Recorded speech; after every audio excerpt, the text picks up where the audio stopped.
everybody doing out there? All right, thank you guys for coming out here. I'm not going to do any of these things. I don't do it as well. I'm not going to jump on any tables. I'm too old. But I don't know. It's been 30 years since Tommy Boy. How about that? Yeah. No, it's amazing that you guys came out here and to see all these people here. Chris would be very, very proud of all you guys, and he'd be touched. I know in heaven he's looking down going, this is fantastic. So thank you guys. You're amazing. You're all amazing. And it's such a tribute to this great movie. And nobody would ever suspect when we, well, I was in the, I don't know if you knew, I was in that wedding scene. Yeah. You gotta, don't blink your eyes. Oh, I remember. But I was in the wedding scene, at the table. But not a great part, but whatever. And then I was also at the end of the film. There's a few things cut out of the film, but we're not going to talk about that right now. No, we actually, the film was based in Sandusky, but we filmed it in, yes, right here. This is where the whole film starts. And the actual film was filmed in Toronto, but we made it look like your beautiful town. We should have shot it right here, I tell you that. But I tell you, there's so many beautiful things in this town that this could have been a perfect spot for the film, and it is. It's still a big Sandusky forever. And people and things out will always remember Sandusky. So I appreciate you guys coming out. And the film itself was hilarious to me. And just a little bit about my family growing up and what Chris and how the film came about really it was primarily about my father who was the inspiration for the Brian Dennehy character, Big Tom. I think I have the shirt on, Big Tom. And that was who we based it off, my father. Because when Chris wanted to make a movie, he was on Saturday Night Live.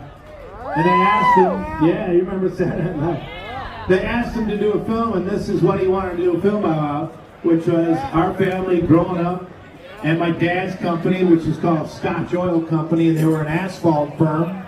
And we all worked for Dad's company, and Chris worked for him after college, and he went to Marquette University, which is also in the film. And so then, as he sold oil, he wasn't that great of an oil salesman. Well, actually, it was asphalt. And you know, asphalt's not too hard to sell because you either want it or you don't. And he wasn't that great of an asphalt salesman. So he wanted to make a film about that whole thing and about how influential my dad was. And so that's where that whole stuff comes from. You know, brake pads, asphalt, pretty much the same thing. But that's where the whole thing came from. And Bonnie and Terry Turner were the writers of this film.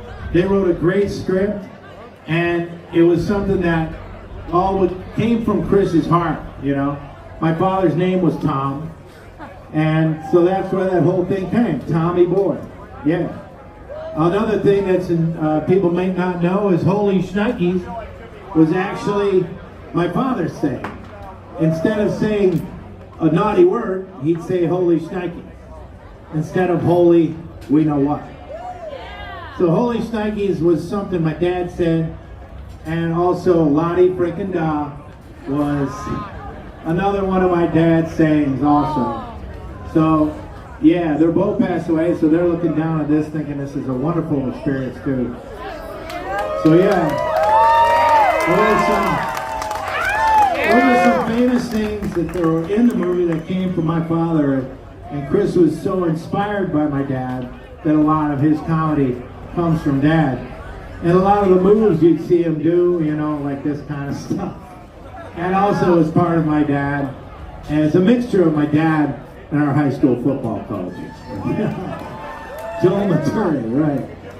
Those were those things that came about like that. But, you know, when we grow up in Madison, Wisconsin, which is over there, And it's a lot like this. We were in a lakeside situation. We lived on the lake. And we always had boats. We had pontoon boats and everything like that. And we wrecked a lot of pontoon boats growing up. But we loved it in Wisconsin. This place reminds me a lot about it. And I come from a big family, 5 kids. We were an Irish Catholic family. We tried to go to Mass, but you know, we weren't always perfect. But anyway, and then, you know, we were pretty rambunctious crowd. So a lot of the comedy in Tommy Boy comes from our family, you know. And a lot of the scenes where Chris is fooling around in the office came from when he worked at the asphalt firm, Scotch, like blowing in the fan. Yeah, he used to do that in his office. Yeah. So anyway, yeah, you know, when we would go out on the road with my dad, he'd always make us sing songs to his customers. He wrote asphalt songs for his asphalt customers. We had to sing them. And they were like, here's the Ralphie, he's a damn fine man. Here's the Ralphie, he's the best in the land. Isn't he a daisy? Drives his poor wife crazy. I spy drive here. Ralphie's gonna buy a beer. Yeah, that was it. Yeah. So we sold asphalt for him a long time. When we lived on the lake, I remember when Chris was making money, he bought a jet boat. And he came home and he said, hey, do you want to go riding on my jet boat? And you know, the number one thing I thought in my life is I never want to get in a jet boat with Chris Farley. That's not a good idea, you know? But my sister's like, I want to go water skiing. And my sister can't see that well, you know?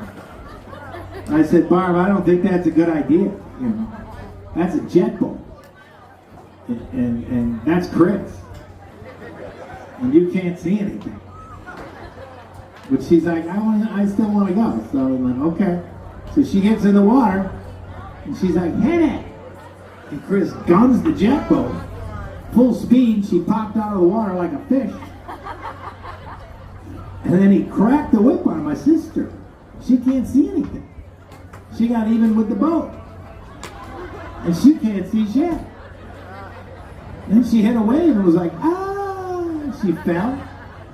And Chris kept going. Because that song Bob came on from Hanson. Remember that song? Bob, Bob, Bob. He loved that song. So he kept going full speed. I said, Chris, she fell like an hour ago. He's like, oh shit, okay. He turned it on. And he's like, why did you fall off? She's like, you're going too fast. He goes, oh, sorry, that song Bob came on. I was carried away. That's a true story. That's funny. Anyway, That's funny. so then when Chris got on Saturday Night Live, we were all kind of shocked, you know. We didn't realize it would come to this kind of thing where he's actually on television, you know. And then when we got on there, I kind of felt sorry for him at first. Like, that's the big time, you know. And then after a while, I felt sorry for Saturday Night Live. They're going to have to put up with him, you know? Yeah. But he made his mark on SNL, and this was his first movie coming off SNL. So, yeah, he did Down by the River. You guys remember Down by the River? He did Down by the River, which was a huge hit, and Van Down by the River. Yes. And he also did, he did Bennett Brower, which is a funny song. You know that one, yeah. But he was always fond of working with David Spade because he thought the fat guy and the little guy was a good combination, you know? Which is true. And so he wanted to work with Spade because it looked kind of funny. They always said they looked like the number 10, you know?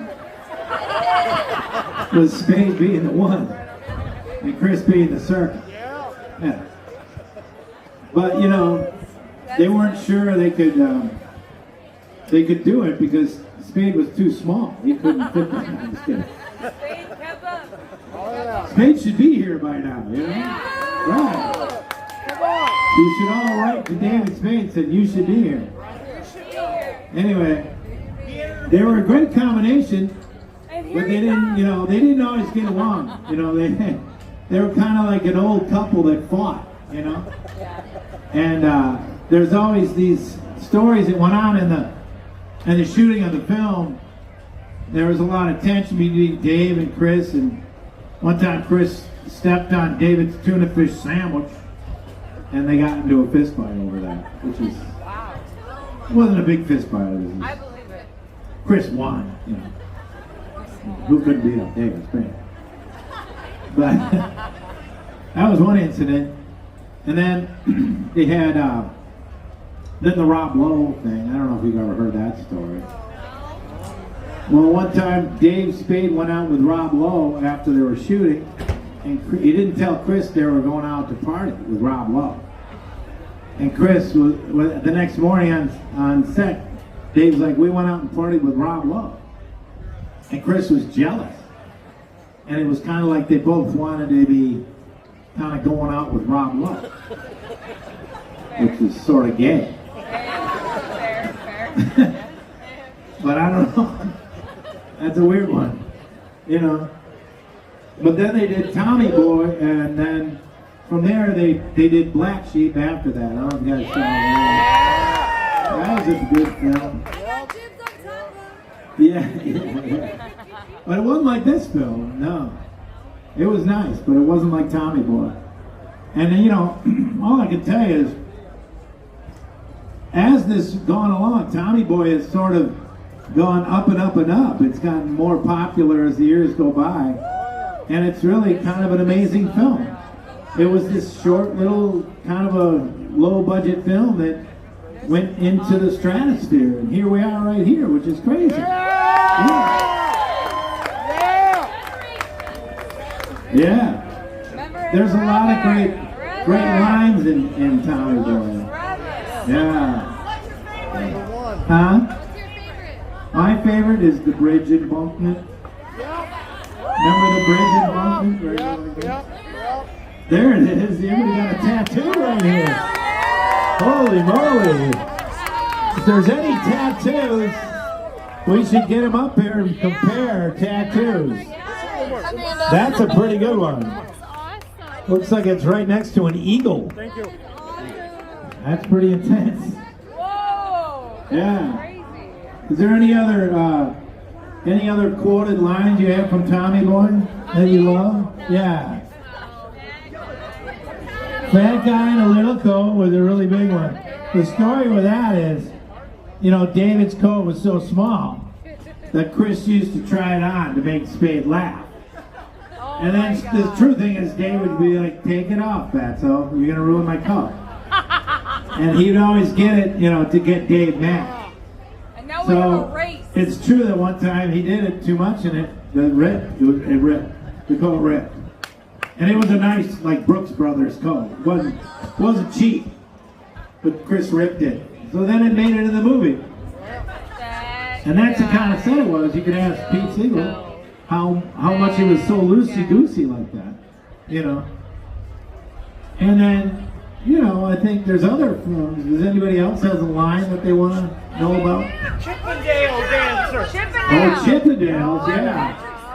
With Patrick Swayze. That was a great sketch. Yeah. His pants almost came down in that set. Holy Snuggies, what my dad said. That was. Oh, what'd you do? Chris used to do that all the time when we were growing up. When somebody would break something, he'd barely put it back together, and then when somebody walked by, it would collapse, and then he'd go, "What did you do?" Wow. "You broke it." Yeah, because he was always breaking something, you know, and then he barely put it back together, yeah. That's where that came from. Shut up, Richard. Chris used to say that to him all the time. That came from just the dynamic of Spade, just shut up, Spade, you know, basically. Oh yeah, it doesn't hurt here, it doesn't hurt here. Right about here. That I think they made up on the set, yeah. When Chris was a teenage girl, when was that? Yes. He was a teenage girl? Saturday Night Live. Yeah, they were in the cafeteria. What? Oh, the Gap! Where he's like, lay off me, I'm starving. Yeah. When he came out of He's like, character. Nate's fries are good. Lay off me, I'm starving. If you look closely at that scene, Spade's laughing in that scene too. Oh, Space. So did What's Sandler. that? So did Sandler. What's that? Zagat's. Be careful, don't say the wrong word on that. Oh, shit. What's Zagat's? Oh, it's a candy bar, yeah. Yeah, that's right. Zag, oh yeah. Oh yeah. Huh? Oh, Zagnuts. That was in the movie, yeah. Zagnuts. Any other ones? What's that? Oh, put your hat up the butcher's ass, yeah. Or take a word for it, yeah. That I think was written for Dave. Fred Wolf was another writer, and I think Fred came up with that one, yeah. That was great. That was a great one, yeah. And he's like, no, it's got to be your bowl. Yeah. Something like that, yeah. Thank you for doing He that. asked a stupid question that Paul McCartney smoked. What's that? He asked McCartney if he smoked dope. Yeah. Oh, the Yankees, yeah. Chris improvised that one. Yeah, because Spade used to do that all the time. No, I'm just kidding. What's that? Herbie Hancock, yeah, instead of, yeah. That I think Chris made up, or that was written in the movie. That was definitely Herbie Hancock. Oh, brothers gotta shake hands. Brothers don't shake hands. Brothers gotta hug. Yeah. That's a good line. Yeah. That's a good line. Brothers don't shake hands. Huh? Brothers got a hug. I was in the wedding scene in the background. Right. I clapped. Yeah. We're gonna see that tonight. Paint chips as a kid? No, why? Oh yeah. Did you eat paint chips as a kid? And he sprayed him and he had the dumbest look on his face. He's like, no, why? That's a good scene. I love that with Rob Lowe. Wow. Tommy want wingy. Yeah. I think I saw a wing place that had that name. Tommy want wingy. Yeah. I'll just have a sugar packet or two. Yeah. I've got a weight problem. Yeah. You can say that too. Yeah. Yeah, huh? Vadea? I don't know. The deer. You should ask Dave or Pete Siegel about the deer because that was a mechanical deer, I think. Was it? That wasn't too. That was pretty good. CGI, awesome. whatever it is. Yeah, Awesome. that was good. Yeah. No, I think it was very cold on set, so everybody was freezing the entire time. We were just about into winter, and it was cold. And Chris had to. He would, after every take, he'd have to fly back to Saturday Night Live Oh, shit. and do Saturday Night Live, and then come back and do Tommy Boy. So he was going back and forth from New York to Toronto every day and finishing both. He was very tired during that film. So it was a lot of work, but you know, at the end he loved it. Wow. I wish he was here. Oh, maniac, maniac! Yeah. Yes! He made it. You know, that was all Chris. You know, and just Damn. Rob Lowe he and Rob Lowe kind of having fun with that. You know, Chris was a good dancer. He was a good dancer. Yeah. With Patrick Swayze. He was a good hockey player. He played hockey for Madison East.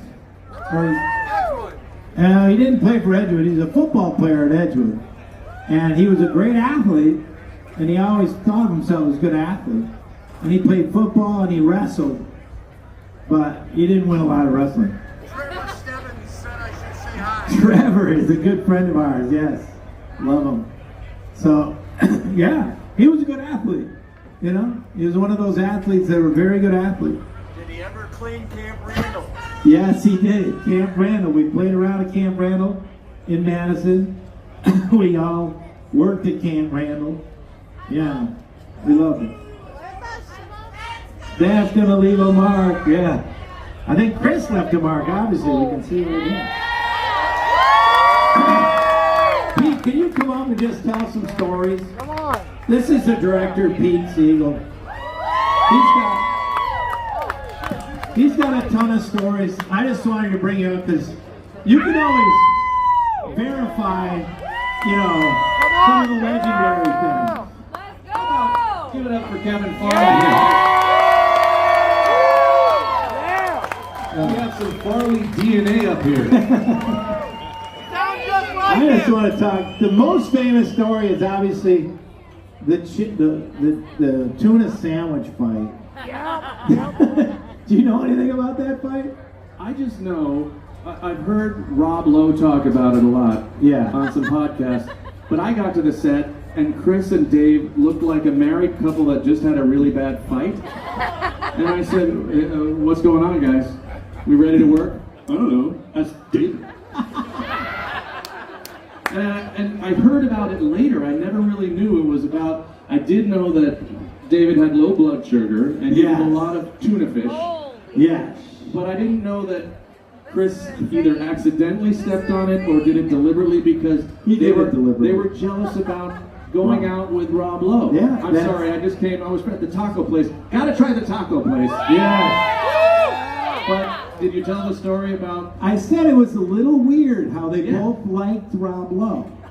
Yeah. Well, who doesn't? Yeah. I mean, he's a good-looking fella. No, but they yes, but they kind of fought over him. Like They did. And as Rob says, he was their girlfriend. He was. And it was weird. But they probably kept that from you because it's a little embarrassing. That's right. That's why I just got two sullen faces, and I said, "Guys, are we ready to be funny?" I'm like, whatever. I was saying it was cold on set. Yes. Freezing. Yes. Because we were almost into winter.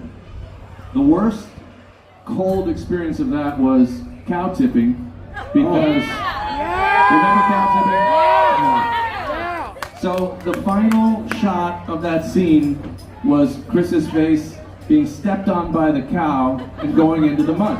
Yes. It was about 10 below zero, so when your face plants into mud that's frozen, Oh, God. it doesn't really work. So we knew we had one take.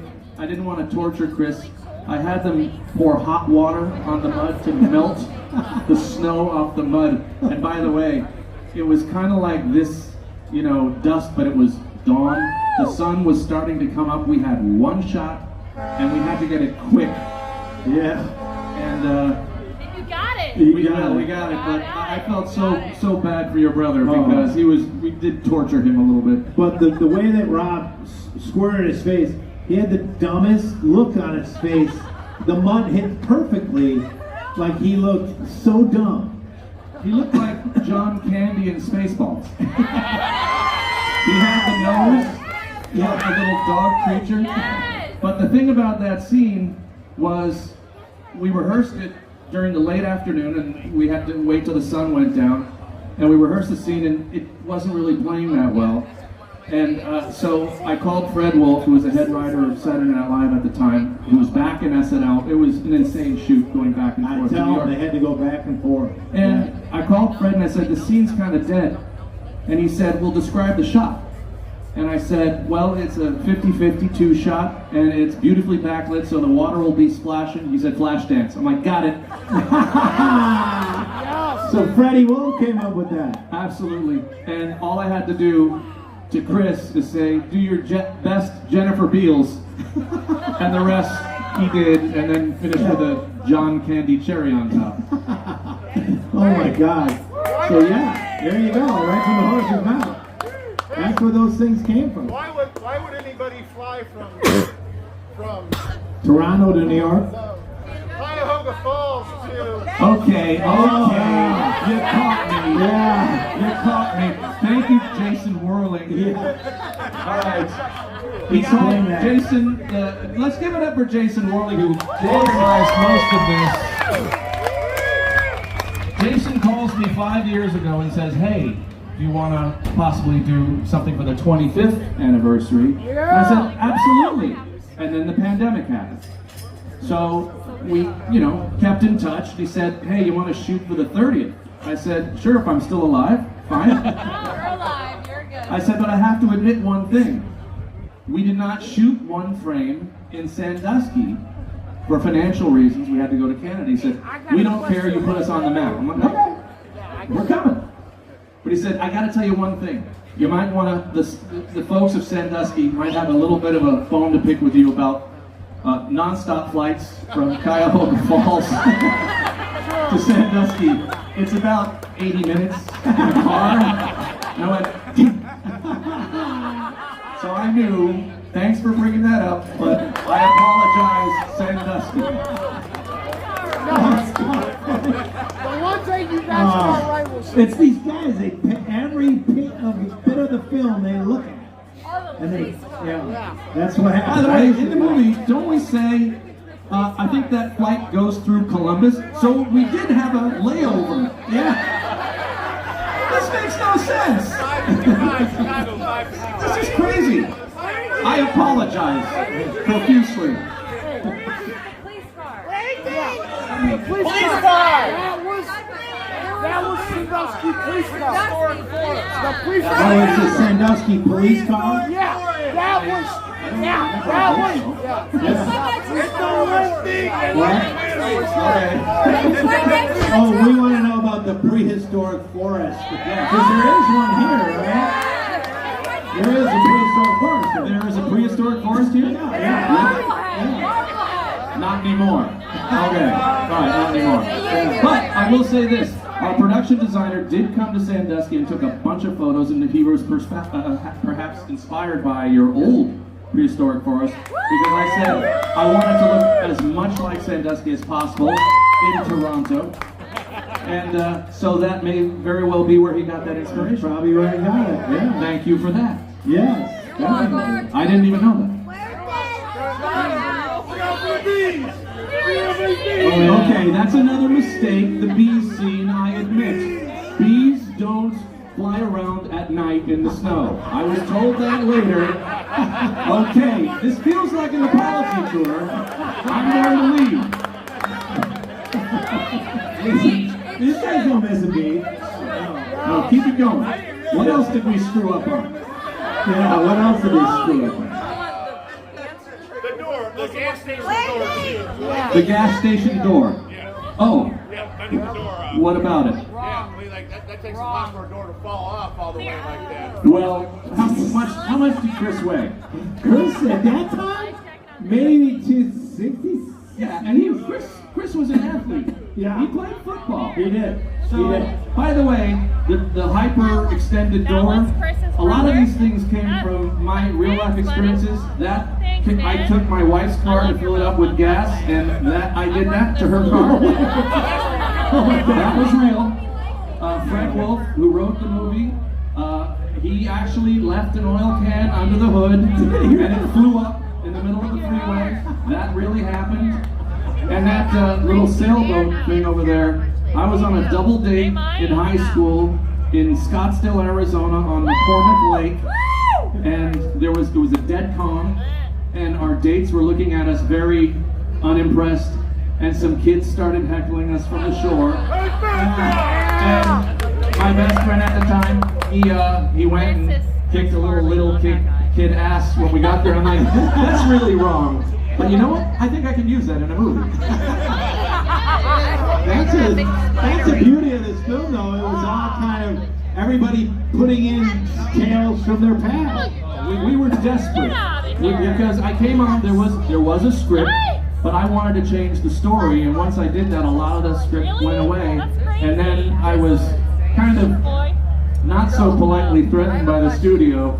You better get this together. Yeah, and so we just panicked and started writing down our own experiences of road trips and stuff like that. It really came together. Working class people, where auto parts were manufactured, and we kind of had a hint that we wanted to do it somewhere in this vicinity. I didn't want to go to a big city like Cleveland or Cincy. And then one of the writers suggested, they grew up in this area, and said, have you ever thought about Sandusky? Yeah! So, looked at a few pictures and said, that's perfect. That's exactly what we need, and it's a little bit different. You have a heck of a lot more character. I'm not going to insult anybody from any other Ohio town, but I just like Sandusky. Oh yeah. There's a scene where Chris is. This has got a lot of heart to it too, where he's walking through the factory after Big Tom dies. That's a real heartwarming moment, and that kind of you sort of see the industrial side of things, you know, and that heart really of the movie comes through in that part, right? Well, somebody on the internet came through my algorithm said, and I don't know if this is true, and I haven't talked to Sandler recently since Happy Gilmore 2 came out, but they said that the final shot of him walking down the road was an homage to Farley walking down the road after the funeral. I don't know if it's true or not, but it was a pretty cool story. Pretty cool, yeah. What I about love that part of the film, lunch yeah. ladies? What's that? Lunch ladies. Lunch Lady. That was an SNL sketch. That was SNL. But do you know, here's a little trivia. Do you know who almost, they're almost playing the movie. Don't turn around. Oh. Don't turn around. Wait for it. Oh, yeah. They are playing the movie. They are playing Okay, it, whatever. But I will just say one thing. What was I talking about? You were saying something about lunch lady. Oh, lunch lady. So the woman who it was in the diner, Helen, was originally supposed to be played by Roseanne Barr, who I worked with.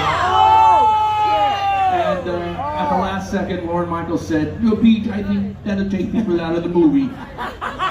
So we went with an unknown, and she was great. She was fantastic. We had a Helen today. Yes, a great Helen today. What's your favorite memory of Chris? My favorite memory of Chris, there's so many of them, I can't really say, you know. Just being we used to go to a camp up in Wisconsin, and he and I were counselors up there, and every summer we had a good time. We taught water skiing, and Chris would sleep, and I'd teach water skiing. All right, I'll tell you one from the shoot that I try to burn out of my memory. But the scene with housekeeping. So Spade did this routine, housekeeping, at Chris's hotel every day, and Chris kept forgetting that Spade would do this. Housekeeping, you want mint for pillow? And he would get Chris really angry. And every time Chris came to the door, Spade would say, "Really? You didn't know it was me again?" But so when we shot the scene, and what we try to do is we try to shoot a few different versions, just in case one version doesn't work. You can, put in another version at your next test screening. So one time when Chris drops the blanket and says, "Oh, Richard, hold me," one was boxer shorts. Okay. "Oh, Richard, hold me." Tidy whities with little decals on them showing just a hint of crack.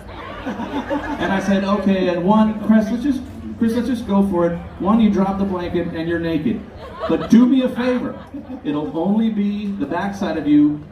Don't turn around." So, of course, I said, "Ha ha ha, we got it." And he turned around before I yelled cut.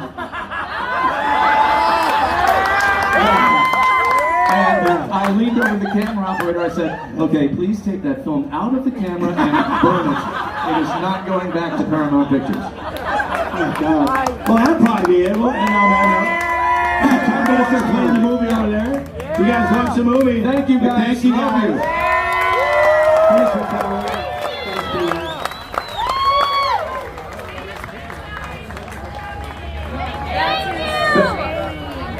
Thank you, Kevin. Thank you, Pete.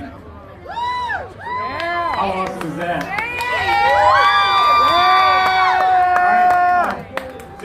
We're not done for the night. We got Tommy Boy screening at the end of the pier. If you just even turn your chairs around, you got stairs. Our sunset steps are down that way. If you want to watch the movie, we're gonna get that moving in about 10 minutes. So be ready for that.